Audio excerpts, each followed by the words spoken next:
Hello, and you are listening to Eco Justice Radio. We present environmental and climate stories from a social justice frame, featuring voices not necessarily heard on mainstream media. Welcome, I am Jack Ite. On today's show, Restoring Grasslands and Rainfall in the Desert, host Carrie Kim will be interviewing Alejandro Carrillo, managing partner of the Grasslands Regeneration Project. Alejandro Carrillo is a regenerative rancher in the Chihuahuan desert of northern Mexico. In the last 10 years, he has been able to grow tremendous amounts of grasses, forbs, and legumes in a climate zone that receives only 8 inches of rainfall per year, thanks to holistic, rational grazing management. This has benefited both his ranching endeavor and the life in general of all organisms below and above ground. He has also made rainfall more abundant by creating a microclimate for his ranch. Before joining his father's cattle ranch in 2004, Alejandro worked for several years in the software industry in the financial sector in various countries in the Americas and Europe.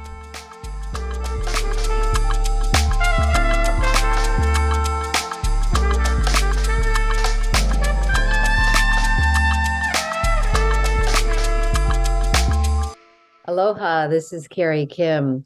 Listeners, we are thrilled to have renowned fourth-generation regenerative rancher of the Grasslands Regeneration Project in Chihuahua, Mexico, Alejandro Carrillo.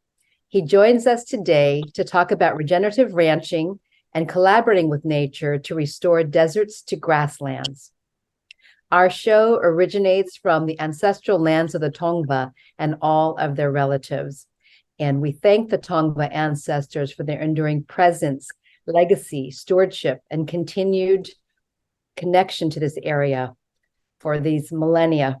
We invite listeners to align with and to act on behalf of the many native nations of Turtle Island and wherever you live and beyond. Nature is not fixed, but ever-changing.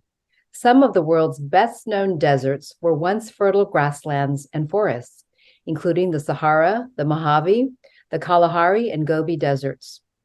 Is it accurate to think of deserts as permanent? Ecosystem succession shows us that nature can evolve from rock to forest, as well as reverse itself back to dust or a barren state. According to National Geographic, drylands account for more than 40% of the world's terrestrial surface area. Human-caused desertification and soil erosion is changing the landscape of Earth, with Africa and Asia being particularly vulnerable. Many in these regions rely on subsistence farming. Humans are accelerating the degradation of land through desertification, urbanization, mining, monocrop industrial farming, and conventional ranching. However, turning land into desert is not a fixed or foregone conclusion. Droughts, floods, and erosion need not be permanent realities. If we change the behaviors that are causing them, we have the power to align with and assist nature in the process of evolution that benefits and sustains life. Las Damas, Alejandro Carrillo's ranch, is one of the world's best-known examples of what is possible on dry lands, these arid and brittle environments that receive low rainfall. Water can be infiltrated, rainfall can be restored, wildlife and plant diversity can once again thrive. Resiliency is possible, and Alejandro is here to share his remarkable regenerative journey. Welcome, Alejandro. Thank you, Carrie. It's a pleasure to be with you today. What a great introduction you gave to our deserts. Well, we have long awaited this conversation with you, and you have inspired many people with what has happened down in Chihuahua and just been an incredible example of regeneration and its potential. So I was wondering if you could first share a bit about the history of Las Damas Ranch.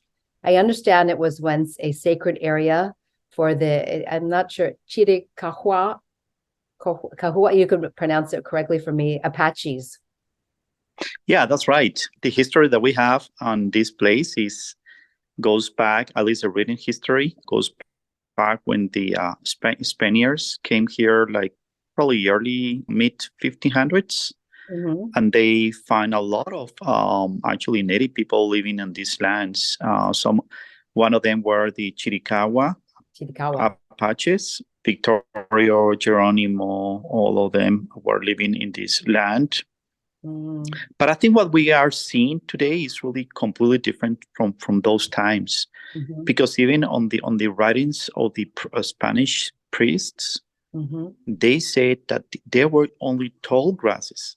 Forget about just grasslands. All of them were tall grasses, as tall as the saddle.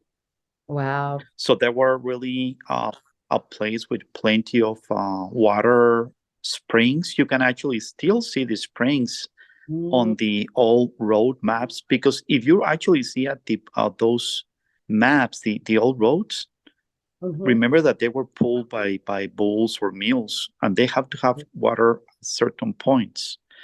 So yeah, it's just incredible. Otters, beavers, because the first thing that actually goes away is all the wildlife related to the water. The closer to the water, they just go away. But yeah, these were really beautiful thriving grasslands. Well, people often speak about areas as if they are fixed, nouns versus verbs. But what do people really need to understand about nature's dynamism? Oh, wow, that is incredible. There's so many variables. As ranchers, we should never say, oh, I'm just a rancher. I actually relate what we do more to a doctor, because we deal with so many living things, so many variables, and nature is always dynamic. I'll always tell the ranchers, if a rancher tells me, Alejandro, I think I'm about the same as 10 years ago, I would say, I don't think so, because you're actually going into the regeneration forward, or you're going backwards.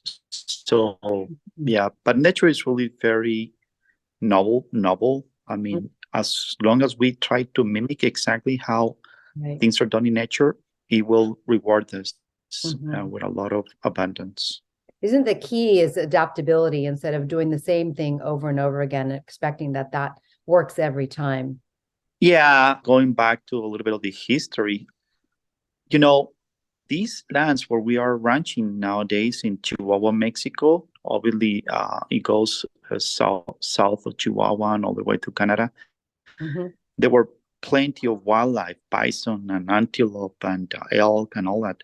And they were actually carrying, together with the predators, for the grasslands to be very healthy. Right. But I would say that it was the arrival of the barbed wire that we stopped the movement of the livestock.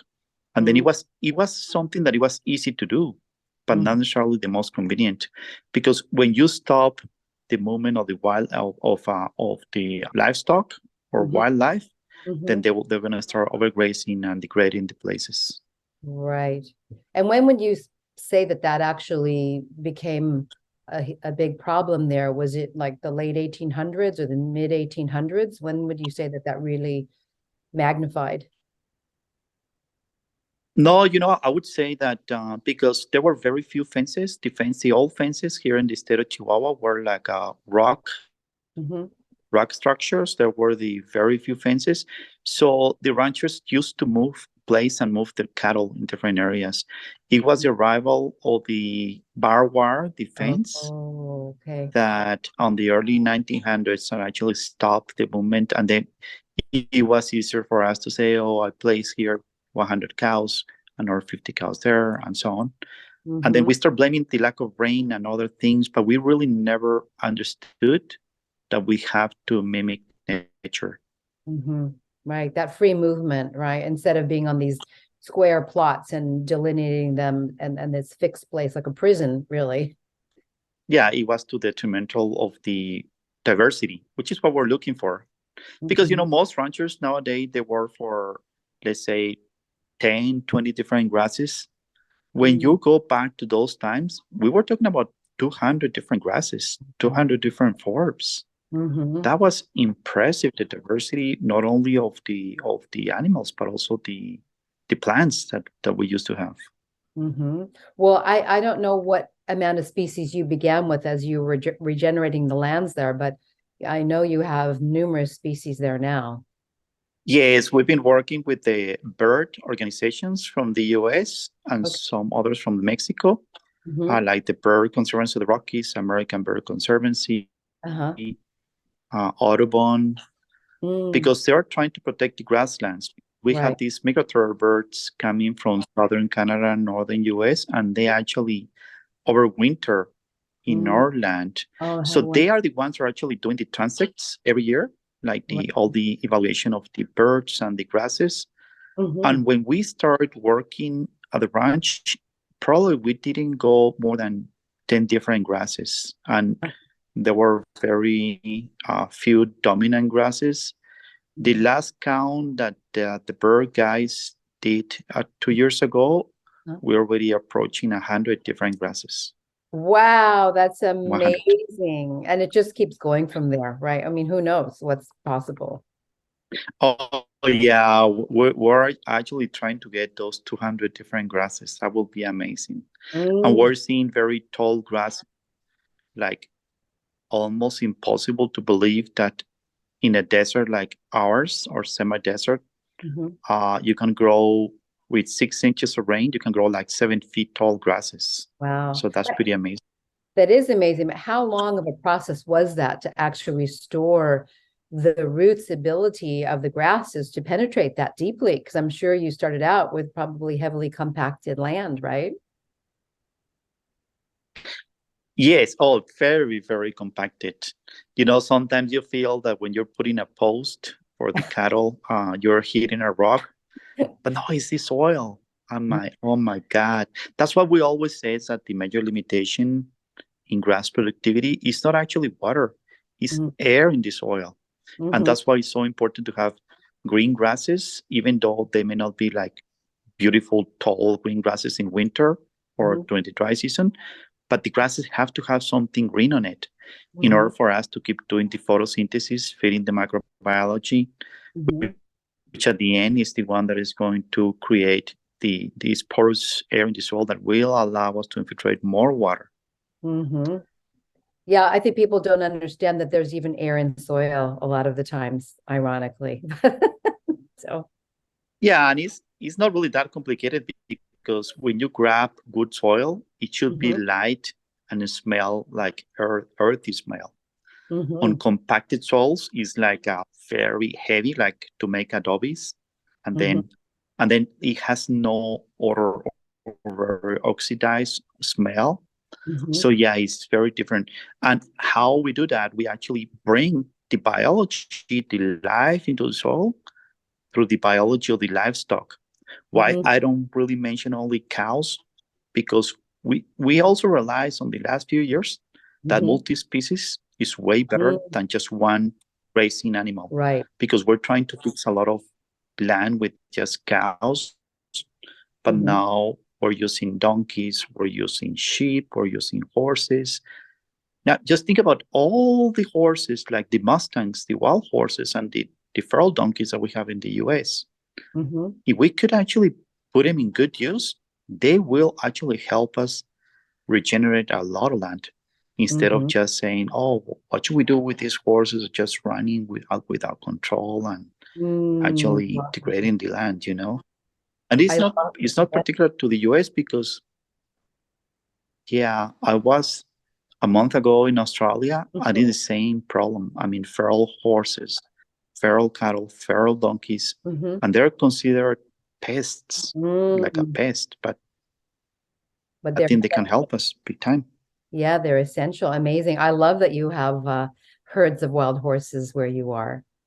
We do, and we try to keep them all together, cows, donkeys, and horses, so they actually graze something like you can imagine, like in the savannas in Africa, you know, where you have zebras and you have buffalo and so on. How many acres, maybe you're in hectares, I don't know, how many acres actually is Las Damas Ranch? Yeah, Las Damas is a 30,000 acre ranch. Wow. We have a big mountain range in the middle of the ranch.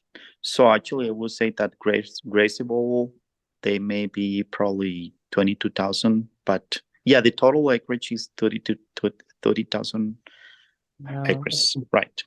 That's amazing. Now, what about bison? Because I mean, we know the history of bison on this continent and how that was so devastating, the slaughter that occurred of the bison here and how essential they were to the overall ecosystem. But we know that supposedly that the bison are, were also down there where you are. And I don't know if they were in great numbers, but would it be possible to have bison where you are? And would that make sense in this time? Yeah, what I have seen about bison is that they are really great creatures. They actually sync up during calving, so you don't really have to control the calving because they still are more wild species. They are very strong when they are born, so you wouldn't really have so much of an issues like coyotes or some other predators taking down the calves that we have with the livestock, with the cattle. Yes. So yeah, I would love to have bison if I were in the US. But the thing here in Mexico is that, yeah, there were big numbers as well, but it's a protected species. So really you cannot do much about marketing the bison. Like you cannot sell it for meat, or you cannot hunt it or something. So yeah, it would be a difficult creature to have, like an animal to have, because in order for us to keep doing business. Right. Yes. Interesting. But I love them. They're just great creatures. Yes. Well, I really, hope for the greater restoration of bison here, the buffalo on this continent.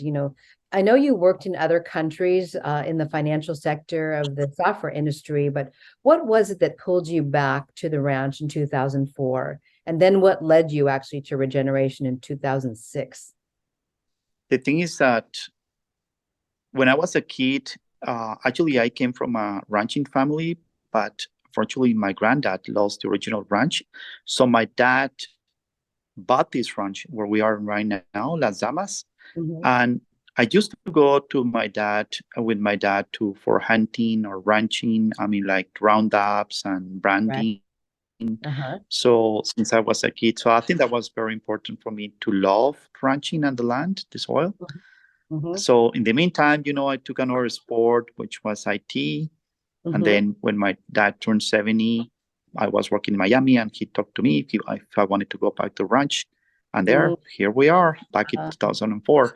It took me like 2-3 years to actually meet some of my mentors here in Chihuahua, holistic management practitioners that they already have at least 10, 20, 15 years of experience. That was your good fortune. And I was very fortunate to be ranching here in Chihuahua. Oh, yeah, definitely, because they really helped me to understand how to implement the practices, what to look for, and so on. Yep. How would you define holistic management? And you also use the term holistic rational grazing. I wonder if you could define what this means to you. Yeah, I really love holistic management from Alan Severy, because that actually make you think about the whole, make you really to be ahead of the game in terms of planning, like how much grass do I have? How many cattle do I have? Is that going to be enough, to go for the next year with no rains? Because right now the challenge is that we're getting less and less rain. Right. So I like the term holistic. Rational is another term that is being used more in South America, which is like a thinking process, not rotational, but rational. Right. Why do they use that term though? The rational. What are they meaning by that? Rational grazing, because rational, it means like a thinking process. So we're always thinking about what's ahead. Coming next, right. Thinking ahead, exactly. Like ahead. Planning. Like planning. Got it. Alejandro, we're going to take a quick break here, and then we'll be right back to talk a bit more about holistic management and also what we feel about this term. Thank you. Hey listeners, quick break here. We hope that you're enjoying Eco Justice Radio. Stay connected by subscribing on all major podcast apps, and visit our website, ecojusticeradio.org, to check out previous shows and guests and get connected with us on social media.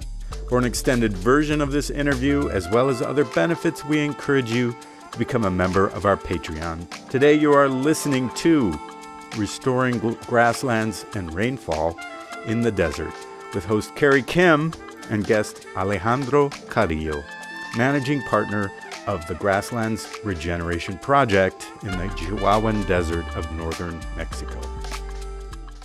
So listeners, we're back with Alejandro Carrillo of Las Damas Ranch. And, this word management for me has always been problematic because I feel it separates us from nature. It's like this thing that we have to manage. And I think it's a little different from, let's say, indigenous peoples and how they're always encouraging us to remember that we are related to nature. We're related to life. We're not managing life. So I don't know how you feel about this term management, or if there is a better word. Wow. I totally agree with you because, when I joined the ranch, I really wanted to do things different because I know that the ranch was in very poor state, like a lot of bare ground and things were just going south. A lot of input, too many expenses, very little income. But also I was wondering, how can I work here at the ranch while respecting all living organisms? Not trying to impose myself, like, oh, what do I need to kill? Do I need to kill the predators? Do I need to kill this, that? So actually the answer was, how can I manage the cattle, the livestock, in such a way that we mimic a herd? So the herd is the protection, So is the protection of the livestock. We have mountain lions here. We have once in a while a Mexican wolf, but we have very, very little problem with we try just to live within here, and we try to respect every single creature. We don't kill the rattlesnakes because, if we would be causing a problem with the rats. They are like, we try to respect also the coyote families because people ask me, how do you fight the coyotes? Well, with the coyotes, because they are territorial. If they are actually not giving us problems, why would I kill a coyote? I will open a new door for a new family that may give us a problem. So that's what I really like about this approach of holistic, rational, regenerative ranching, because you actually get yourself into nature. So you are part of nature. You're one more. And that's how we need to consider ourselves. And every time, every year, we're still thinking, how is it really that we're actually mimicking how nature works? That really took us to say, why are we trying to fix this place with just cows? Let's bring another grazing animals like horses and donkeys and sheep and goats. So all of them together actually are helping us get way more bang from our banks. You never had that kind of diversity before, right? No. Yeah, that's right. It was just cows, and also the horses were in a different pasture. So the horse pasture, which we call it the Remuda pasture, oh my God, that was just trash. Because remember that it's not the number of animals that actually trash a place like a pasture. Is like the question is, for example, what is worse, to have 300 donkeys on 1 acre for 1 day, or one donkey for 200 days on 300? So that animal that is just browsing just alone and with a long time is the one that is going to be overgrazing, like take a bite on the grass and then goes back when the grass is trying to recover and take another bite until those animals kill the grasses because we're not moving them. Can you talk about, also, I think you've talked about selection, like how the animals actually select what they want to eat and how that impacts the ecosystem or the regeneration of the lands? Well, I think we do also believe that the animals really need to select in order for them to keep them healthy, because, they know each plant, they know each grass, each forb, each, like also the woody plants, bushes and everything. And it's really the short time that we give them on a pasture that they don't give them much time to actually just pound the same plant multiple times. Uh-huh. We try to allow them to select their diet because each cow is different and each cow is going to select different plants based on whatever stage. But it's we're moving nowadays like twice a day.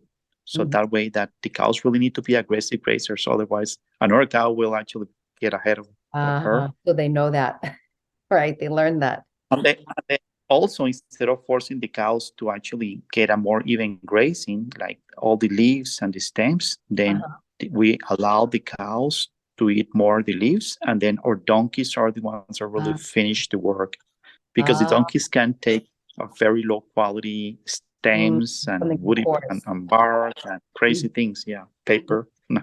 But you have no goats there? Are goats also not possible there, or is that something for the future? Or? Yes, no, I totally agree with you. I mean, donkeys are like a big goat. The benefit of a donkey, at least from my point of view, is that you don't really have to care much like a goat, because a goat can be predated by multiple animals, a bobcat, a coyote. Smaller, right? And the donkeys are just like, yes, exactly. But yeah, I mean, you're right. The goats are a really great addition as well. What has been the transformation in yourself? Because you've been undergoing this process for nearly 2 decades now. And, was the original decision to shift to support your father by returning to the farm an economic one, where you were going to help the farm become profitable because it was losing money, maybe? How has your own relationship and responsibility to the land changed? Yeah, well, before I left my work at the NIT, actually, I was already thinking about what kind of changes we could make at the ranch, so we can actually make it. As I was telling you, I was very excited to have these people here already practicing holistic management. I went to their ranches. They were in a little better places, but also I went to another ranch in a different state in Mexico that it was also in the desert, from Billy Finan. He was a Mexican rancher, and he was probably the first or second client of Alan Severin in the Americas. Oh, wow. Okay. And wow, yeah, I said, wow, that is possible. And then we embarked into this journey. It was really for the love of land, I would say. I really didn't think much about the economics, or I just, as they say, I just take the bull by the horns and then let's keep moving forward. Well, you remembered it probably I'm from a your bit crazy. childhood, because you were so connected to the lands. You had been, on the lands, riding your horses, all these things growing up. So, I wondered, you've learned and guided others around regenerative practices in many countries and continents. What's inspired you about what you've seen around the globe? Oh, wow. Well, I've been in Africa and North America, South America, Australia, mainly those parts. And I see a lot of land degradation, desertification. Actually, let me tell you, migration ties back to the lack of productivity of all those grasslands. Right. We never relate. We don't want to see that, and we're building bigger walls and more enforcement. But if you really go to the bottom line of the problem, it ties a lot to the lack of productivity of that land. And really what makes me excited is that it goes beyond my ranch. It goes to help people do a better living, to improve the relationship between communities and actually states and countries. And we also know now that what we can produce in our ranches is actually much more healthier than if we actually take that cattle and feed it corn, or actually put some chemicals or some hormones on the cattle. So it's actually the diversity of plants that we're promoting, that each of those phytonutrients of those plants actually will reflect on the meat, which will give us much more better nutrition, as humans. Yeah. So it's the overall benefits that we get from doing this, plus because I always love nature.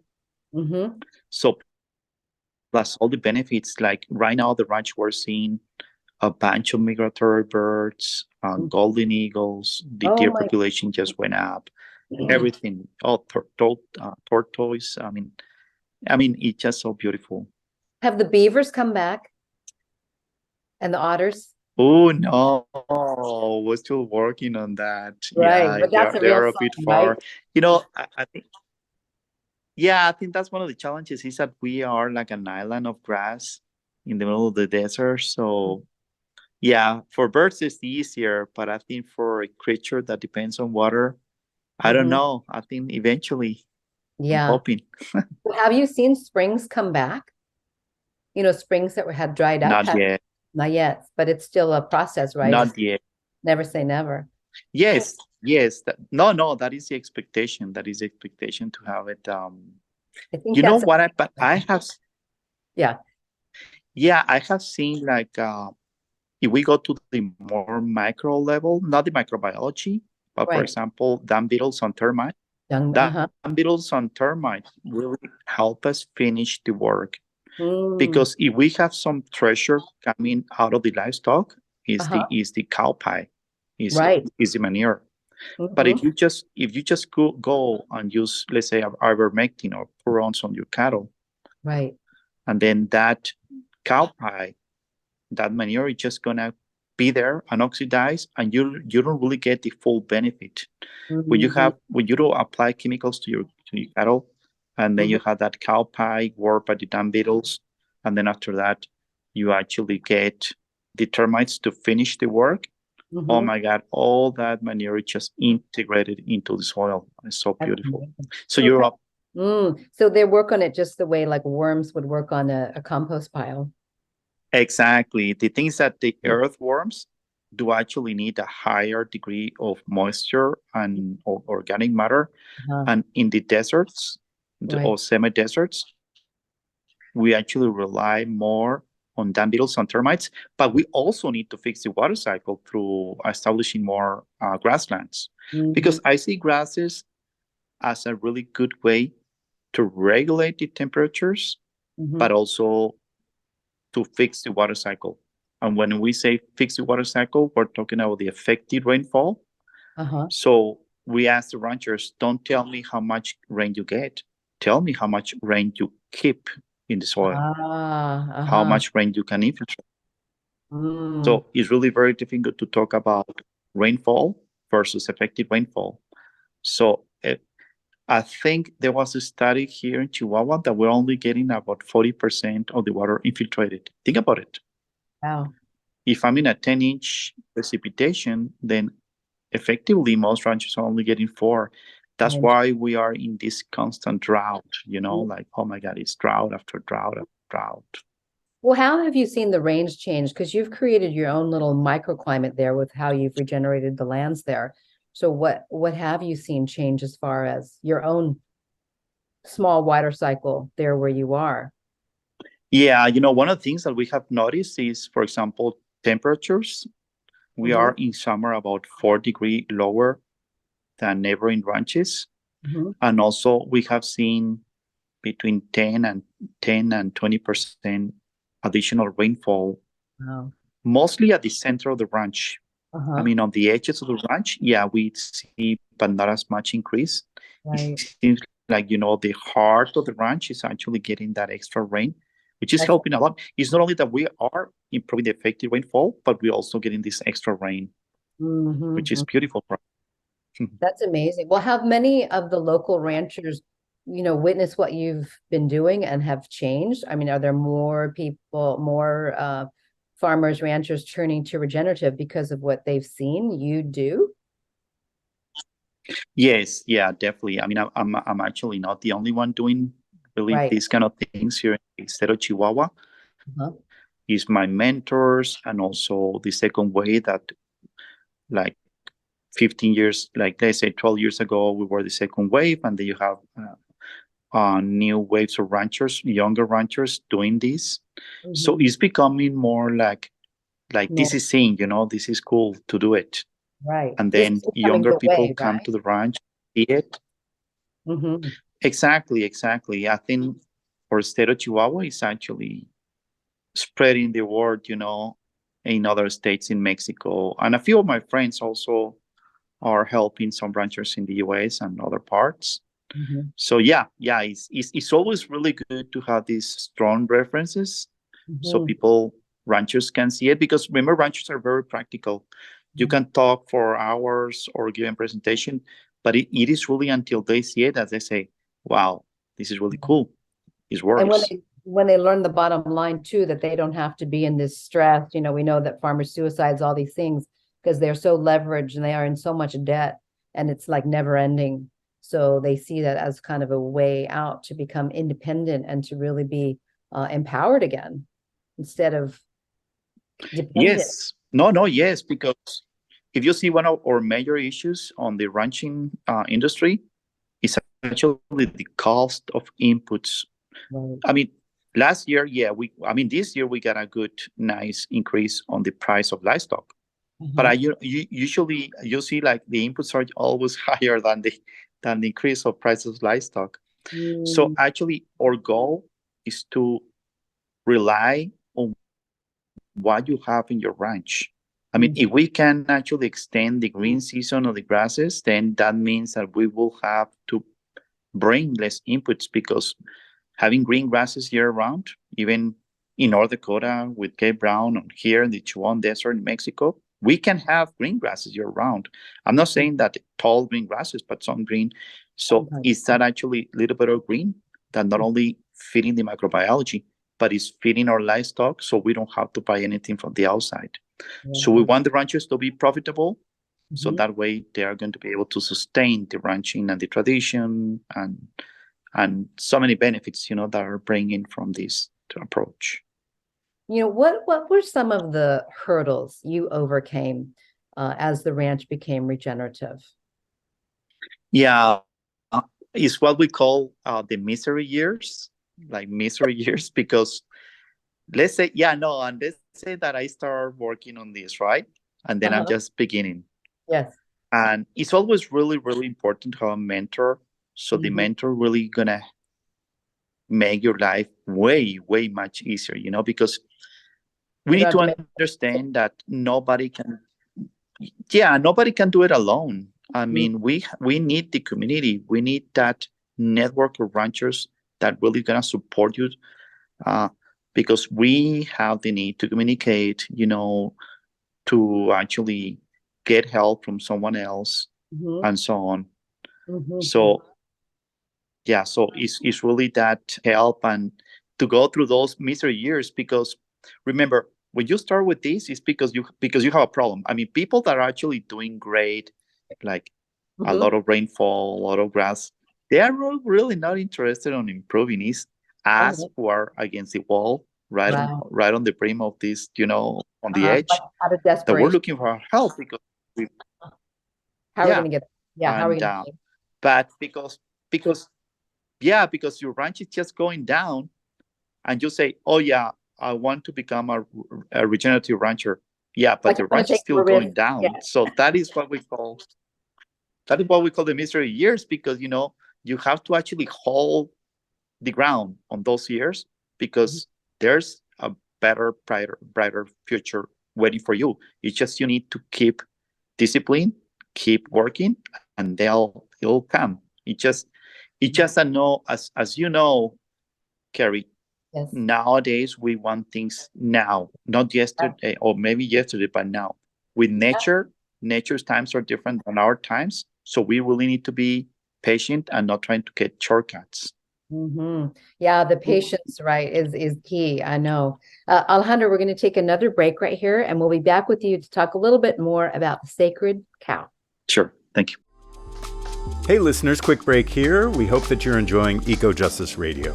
Stay connected by subscribing on all major podcast apps, and visit our website, ecojusticeradio.org, to check out previous shows and guests and get connected with us on social media.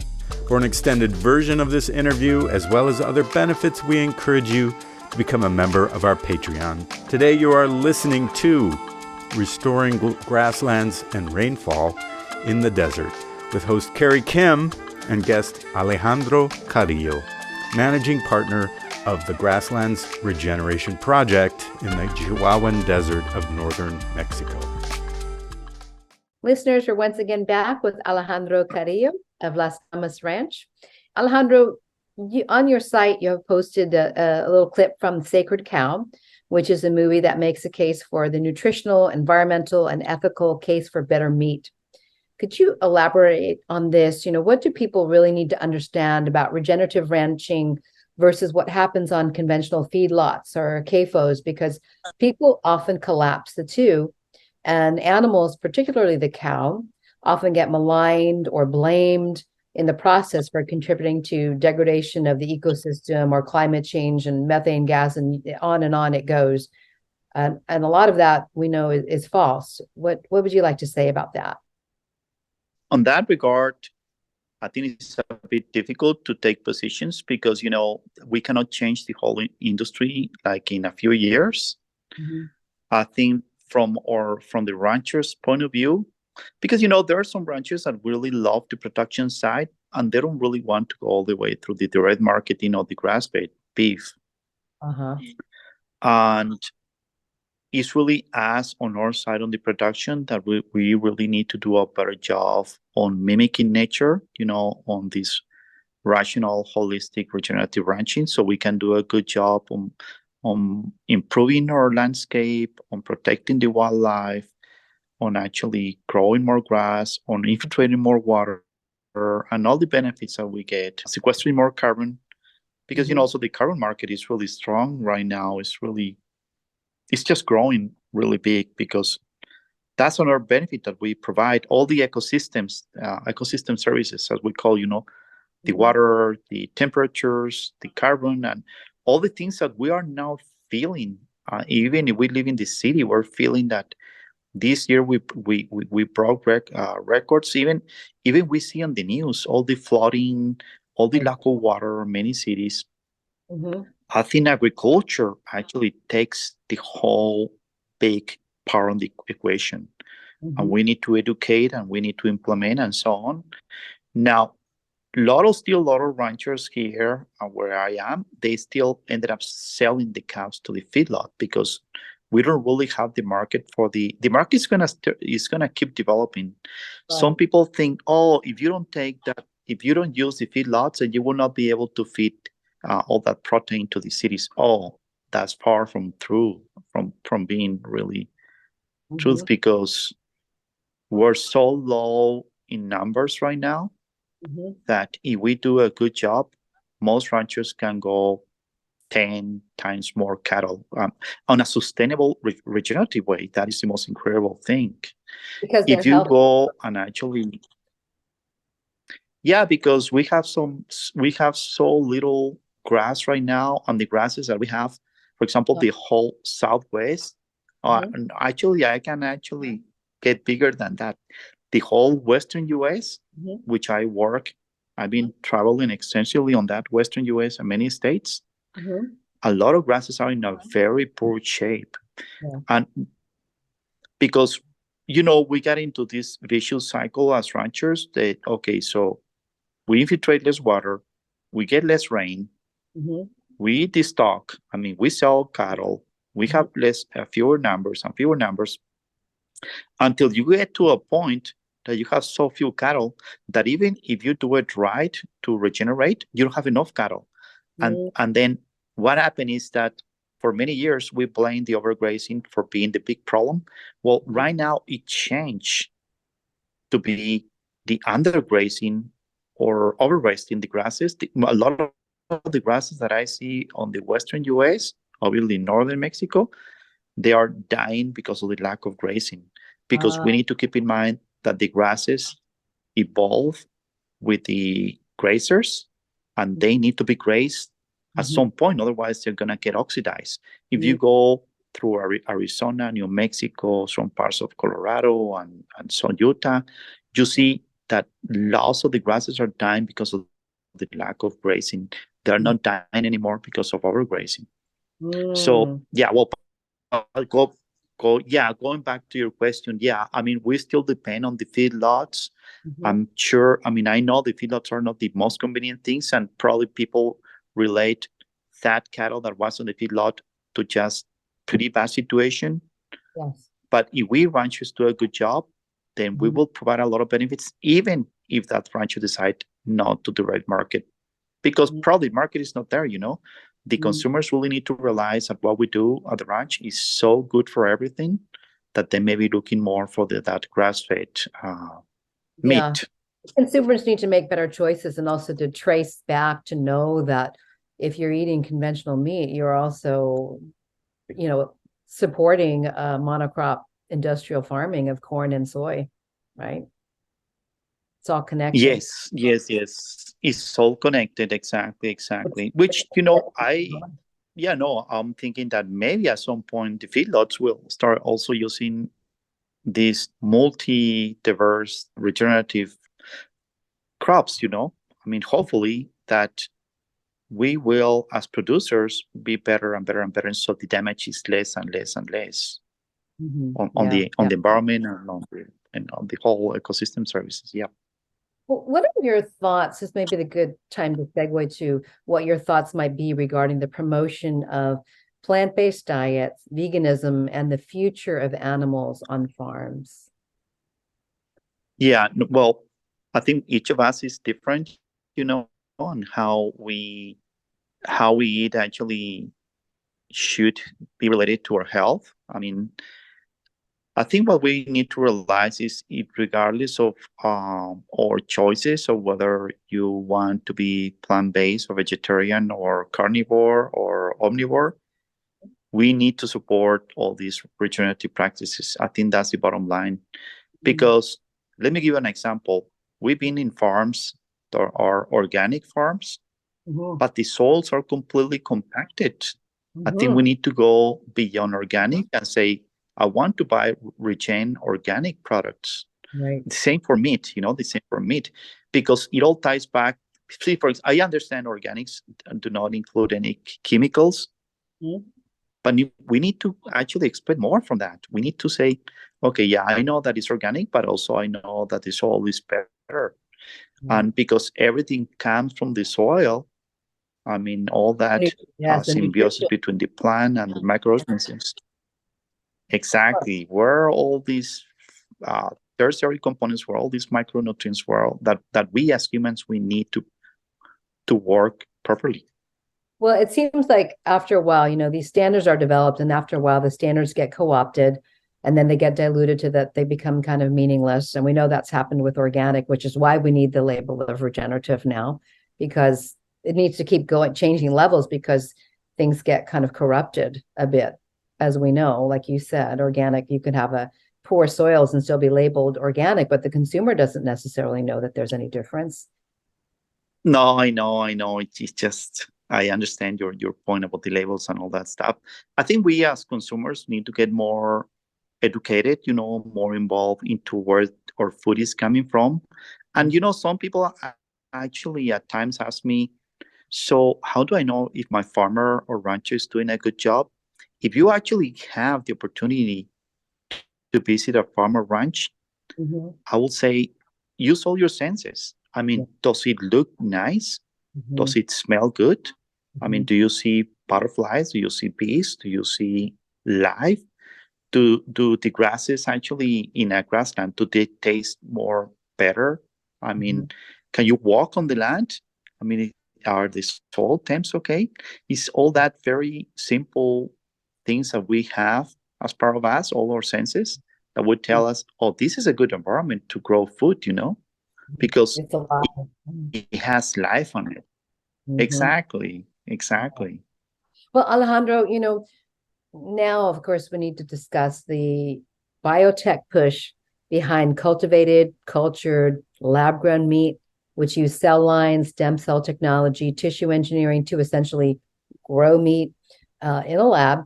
Companies are aiming to do this at scale, and there's much propaganda touting it as a panacea for the environment versus conventional animal agriculture. Your thoughts?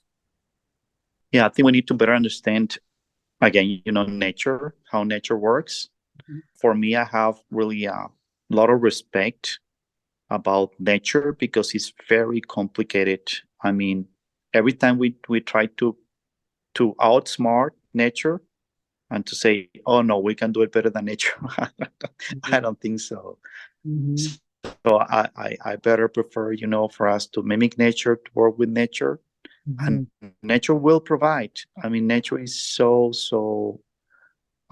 abundant and so friendly to us. Mhm. Only that we need to respect and follow nature. Mhm. Yeah, no, I mean, too complicated. I feel for us to actually try to say, oh, this is better or that is better. The other thing that we probably don't understand Mhm. is that grasslands, as Yes. you said, in your introduction, they're Mhm. 40% of the landmass, Mhm. and they really need the grazers. I mean, they need the grazers. Yeah, I know that there is some pushing to rewild in some places, like putting Mhm. in the wild, but we Yes. have so much fragmentation on Yeah. fences and highways that trying to mimic what happened on the mid 1800s with the bison is just almost impossible. So Right. that's why we're trying to just mimic nature with livestock. Mhm. Now, people are concerned because they say, well, livestock is not wildlife. So how are we going to restore wildlife? But what we're seeing here at the ranch is through livestock, we Yeah. are actually bringing back the wildlife, Mhm. because the call for many lands, at least in North America, is grasslands. It's Right. not it's not like a tropical forest that it actually you leave it alone and then it just fixes itself, because there are different conditions. Right. But on grasslands, we really need the livestock to Mhm. help us regenerate those such a degraded grasslands. Right. Well, I mean, I think that's one of the great tragedies of the bison is like when we talked about just they needed to roam. They need a large amount of land to really roam the way they would like to roam, by their wild instincts, and now we have, like you said, all the fragmentation, the segmentation of land, and so that makes it much more difficult. So I don't know what the future is with cattle and bison, how they can coexist or how we can, do you feel that we should be, especially on this continent, be bringing back more and more of the bison because they're really what this whole ecosystem thrived with. And it just feels, I mean, I understand the place for the cattle because we don't have the numbers of bison now. Yeah, I think we have to work on both.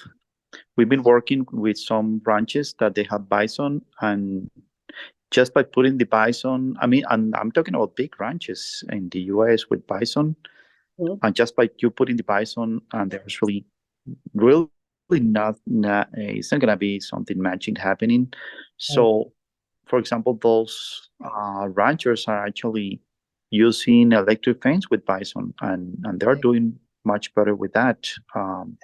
Trying to bunch the bison into and control, the grazing, Mhm. because you don't want your grazing animals to go back too soon. Most of the Western US we really need, except few exceptions, probably some parts of Washington State or something like that. But we need to provide really these long rest periods that we will promote diversity. So we don't want the animals to go back before a year, for example. Okay, well. And but no, I think that they can coexist. I mean, they can definitely coexist, and we really need more cattle. I mean, that's my bottom line, not less cattle, but Mhm. under proper grazing management, under proper grazing, mimicking nature. Right. Because we know what the history is. I mean, the history is that the cattle, of course, when we talk about from bison to cattle, that was sort of a very destructive change that happened here. But at the same time, totally understand what you were saying about at this point in time, the cattle, we are depending on them to help restore the lands because we don't really have all the animals that we used to. Like we don't have the bison in numbers as we used to. And so how would you describe a micro herd? Yeah, that's what we call or the microbiology. Yeah, for us it's very important. I think is the bottom line, where we need to do a better grazing combined with a long rest period, a more, what I call is a more intentional grazing. Mhm. Like that, just don't go and split a pasture in two. I think Right. our approach for ranchers is, you show me what are your best places in your ranch, and Mhm. then let's focus on those places. forget about the rest of the places that are more degraded. Let's focus on your best places, split those into a daily moves, and then that way you're going to be doing an intentional grazing, like more animal impact. We need animal impact that is meaningful in such a way that next year you'll see, oh wow, something is growing here because you bring the biology of the livestock. And then that is combined with like a full year of rest, then ranchers are going to start getting excited about that instead of the approach of saying, oh, well, I have 4 pastures, I'm going to split it in 8. Well, yeah, but the problem with that is that your pastures are still very big, and then the animal impact is not enough actually, or you may be actually returning too fast to the same pasture or grazing the diversity that we were trying to promote. Now, could you graze in the same place with different animals though, and that would be a different impact? Like if you had ducks or chickens or something else, I mean, would that change? Would you do that as far as doing this integrated grazing, where it's not like you just bring the cattle through and then bring it back for you? Oh, no, yeah. I mean, definitely all the animals have all the tools that we need. I have people that are all using only chickens, moving the chickens. Oh my God, the response is just incredible. I mean, even the impact of a chicken is just incredible.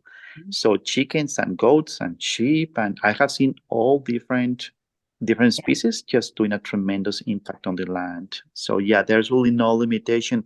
Obviously, I do prefer multi-species combined, not only grazing animals, but also chickens and blah, blah, blah, than just one species of animals.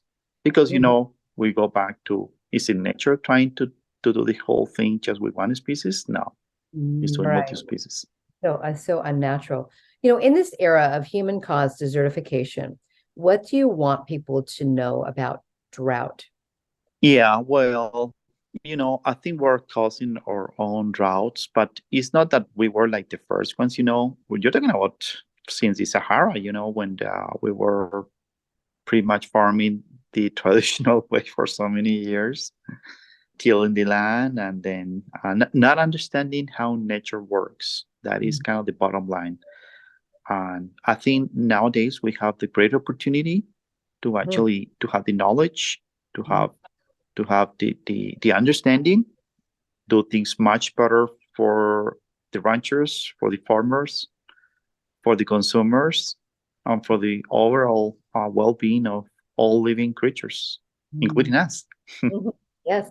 Alejandro, thank you so much for all that you've been doing on your ranch and how you've been educating and teaching and guiding others to do the same as far as turning regenerative. And again, as you say, supporting all life, the animals, the microbes, the plants, in conjunction, that we see everything holistically, that we're all part of it and tied together, that our future is tied together.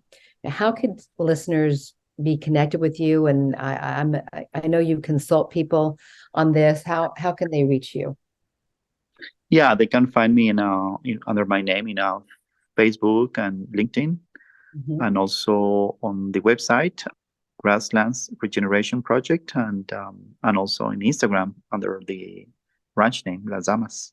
We will post all those links so listeners can connect with you, and we thank you for continuing just to model the possibility and the potential, because it's really what the world needs. Our survival depends on it, and we want to be supporting nature, restoring. We're excited. Yeah, we're excited for the future. Thank you all. Thank you very much. So much. Yes, more power to you and all your good works around the world. Thank you, Gary.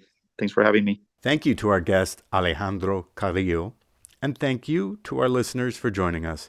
This has been Restoring Grasslands and Rainfall in the Desert. For an extended version of this interview, become a member of our Patreon or visit our website at ecojusticeradio.org. Please connect with us on social media at EcoJustice Radio, SoCal350, and Adventures in Waste. If you like what you heard and you want others to be informed, share the episodes and help us continue our efforts by joining our Patreon or making a tax-deductible donation to the show.